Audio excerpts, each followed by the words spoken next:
What's up, YouTube? This is Sleepy Jirachi, and today we are having a wonderful Wi-Fi battle against Ashley, aka Mudplayz. I will link his YouTube in the description and at the end, so there you go. Basically, I start off with my bulky Galvantula, who totally took that hit like a boss. Great set. You guys totally don't even understand how good this set is. Went out for a sticky web.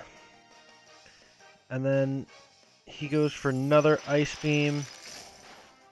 Takes me out, but that's okay because Galvantula did do his job. Now I come into someone. Magnet Trail.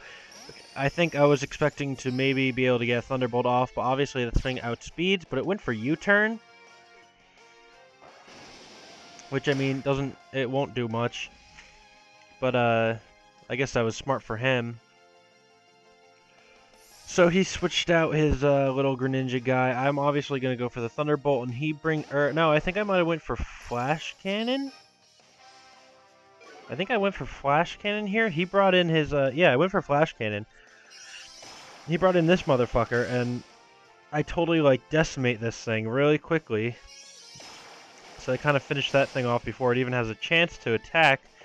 So that thing's dead. That thing's gone. We still have Magnet Trio out with the Charizard, who is his Mega Charizard Y. Now this thing is a little scary for Magnet Trio because if a Fire Blast did hit, it would kill.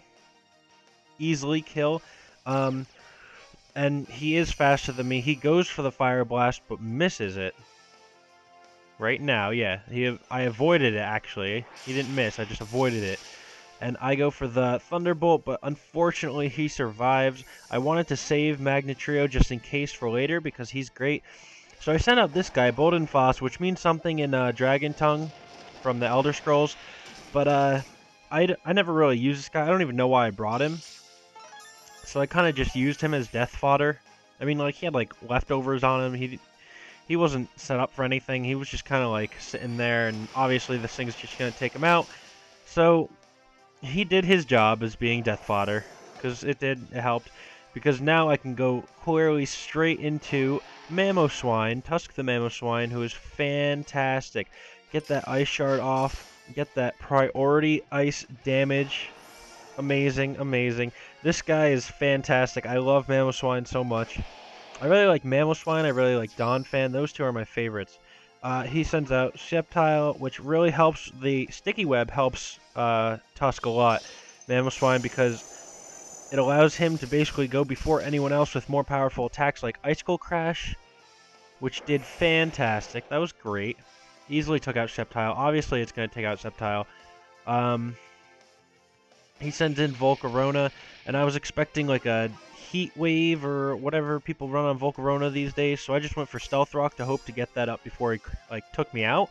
But he actually went for the Giga Drain here, and it did a lot, but it didn't quite take me out, and I didn't do any damage to him, so he had like no way of finishing with healing up. So I went for the Earthquake this time, and he went for Quiver Dance, which I thought was a little weird. Now he got that speed boost, so I knew he was going to be faster, so I went for the Ice Shard and took off a pretty good chunk of his damage. I wasn't really expecting that much. I was thinking, okay, maybe I can get him down enough, but I took him out. In comes Greninja, but of course this speed, like, cutting in half his speed hurts a lot. So I just went for the Earthquake, thinking, okay, I've got to get rid of this thing as soon as possible, and I did. Thankfully, Greninja went down, because that thing is always a pain. I hate Greninja so much. And then his final Pokemon, he comes in with Swampert. A shiny Swampert, of course, Mudplayz, like Mudkip, that's going to be his little Mon there. I don't know if I had Jirachi at all for this battle. Would have been a nice little mascot battle. I went for Earthquake to get as much damage off as possible, but obviously a Swampert's Earthquake is going to take me out when I have that much health left. So he took out Mamoswine. This is his last Mon, though.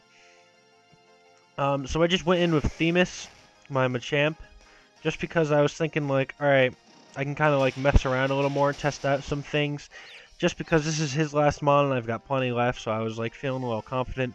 And then I got hurt by Rocky Helmet. I got hurt by myself.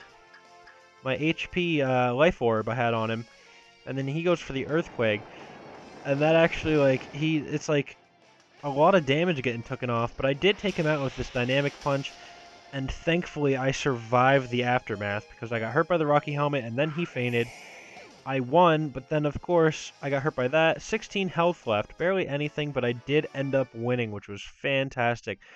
See, no, I did not bring Jirachi this time. But it was a fantastic battle. He has a really neat team.